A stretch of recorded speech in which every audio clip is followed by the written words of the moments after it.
نبی کریم صلی اللہ علیہ وآلہ وسلم نے فرمایا، جب تک بندہ مجھ پر درود پڑھتا رہتا ہے تب تک فرشتے اس کے لیے رحمت کی دعائیں کرتے رہتے ہیں۔ نبی کریم صلی اللہ علیہ وآلہ وسلم نے فرمایا، بیواؤں اور مسکینوں کے کام آنے والا اللہ کے راستے میں جہاد کرنے والے کے برابر ہے، یا رات بھر عبادت اور دن کو روزے رکھنے والے کے برابر ہے۔ نبی کریم صلی اللہ علیہ وآلہ وسلم نے فرمایا، جو مسلمان کسی بھی تکلیف میں گرفتار ہوتا ہے تو اللہ تعالیٰ اس کی وجہ سے اس کے گناہ اس طرح جھاڑ دیتا ہے جیسے درخت کے پتے جھڑ جاتے ہیں۔ حضرت ابو ہریرہ رضی اللہ عنہ کہتے ہیں کہ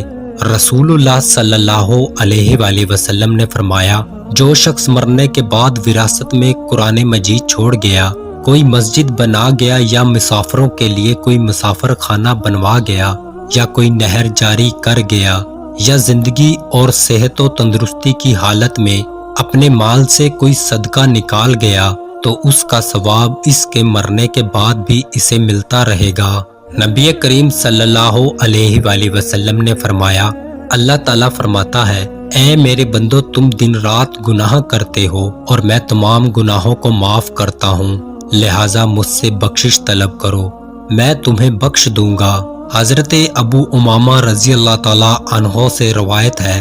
حضور اقدس صلی اللہ علیہ وآلہ وسلم نے ارشاد فرمایا، تقوی کے بعد مومن کے لیے نیک بیوی سے بہتر کوئی چیز نہیں، اگر وہ اسے حکم دے تو وہ اطاعت کرے، اور اگر اسے دیکھے تو خوش کر دے، اور اس پر قسم کھا بیٹھے تو قسم سچی کر دے، اور کہیں چلا جائے تو اپنے نفس اور شوہر کے مال میں بھلائی کرے۔ نبی کریم صلی اللہ علیہ وآلہ وسلم نے فرمایا، کیا میں تمہیں ایسی چیز سے آگاہ نہ کروں جس کے ذریعے سے اللہ تعالیٰ گناہ مٹا دیتا ہے اور درجات بلند فرماتا ہے؟ صحابہ نے عرض کی، اے اللہ کے رسول صلی اللہ علیہ وآلہ وسلم، کیوں نہیں؟ آپ صلی اللہ علیہ وآلہ وسلم نے فرمایا، ناگوریوں کے باوجود اچھی طرح وضو کرنا، مساجد تک زیادہ قدم چلنا، ایک نماز کے بعد دوسری نماز کا انتظار کرنا، سو یہی رابط شیطان کے خلاف جنگ کی چھاؤنی ہے۔